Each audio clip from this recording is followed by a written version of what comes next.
This is the Harrier jump jet, a plane that needs no runway at all.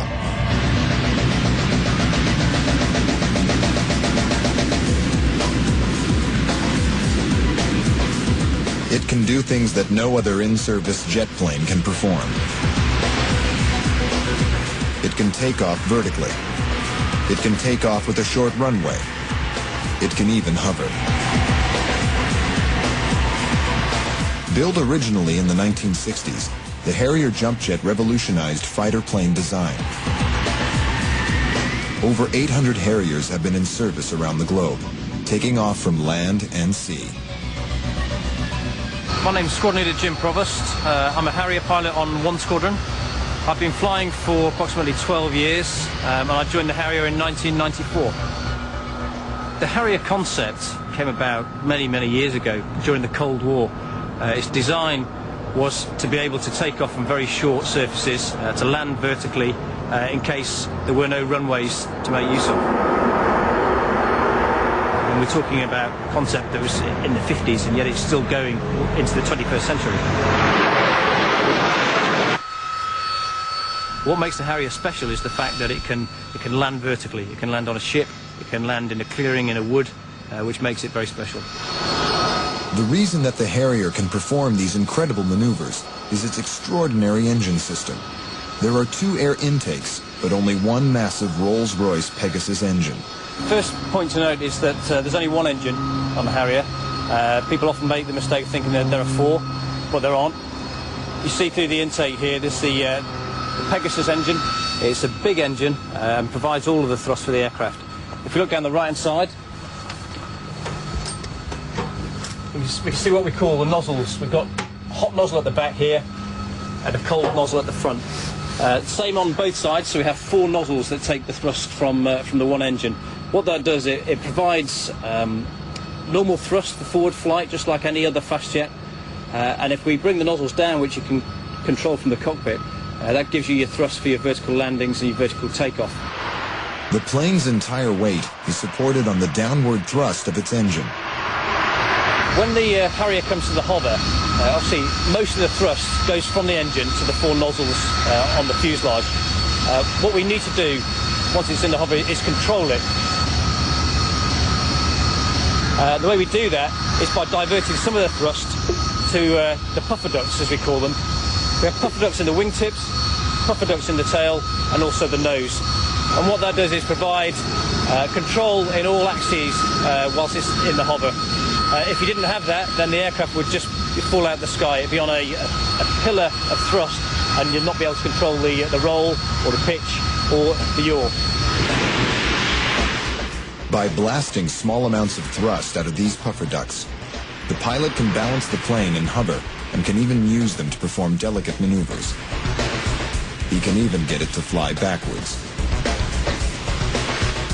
However, if the Harrier is fully loaded with weapons and fuel, it hasn't enough thrust to take off vertically, so it uses a traditional takeoff, but with a much shorter run, just 454 meters.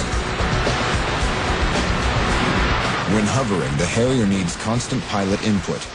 This is particularly true when operating from an aircraft carrier. The thing can't hover and land by itself, so there's lots of things that the pilot needs to do. He's got to be able to maneuver the aircraft safely over a very small area and be able to land it. So there is a lot of pilot input that you don't get on other aircraft types. This is the Harrier cockpit. It's I think it's fairly basic, but I guess to people looking at it, it seems fairly complicated. Once you know your way around it, it's actually fairly simple. What it has, standard stick for fast jet, and it's designed very much to be a hands-on throttle and stick, so you don't take your hands away from that very often. One control that the Harrier has that other fast jets don't have is this control just by my left thigh, which is the nozzle control, which is obviously a very fundamental part of how the Harrier flies. Very small control, but apart from the stick and the throttle, that's probably the most important control in the aeroplane. Harrier can go anywhere in the world. It can operate from almost any terrain. It's proved itself in desert warfare, temperate climates, the Arctic. It can also operate from the ship. It can land on almost any surface, and it can carry a large weapon load. We can compete with the very best. We can go a long way, we can go very high, and we can bring precision weapons, which is where warfare is, to the fight. Like the F-15, the Harrier is getting old, and by modern standards requires a huge amount of pilot input just to keep the plane in the air, when they should be concentrating on the enemy. Also, its inability to go faster than the speed of sound could put it at a disadvantage when up against faster jets.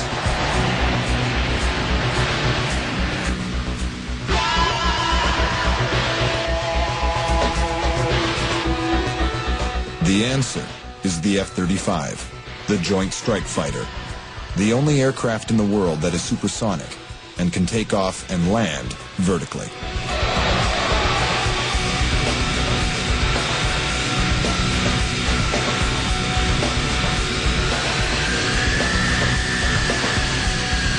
I'm Lieutenant Colonel Art Tomasetti, United States Marine Corps test pilot for the Joint Strike Fighter program.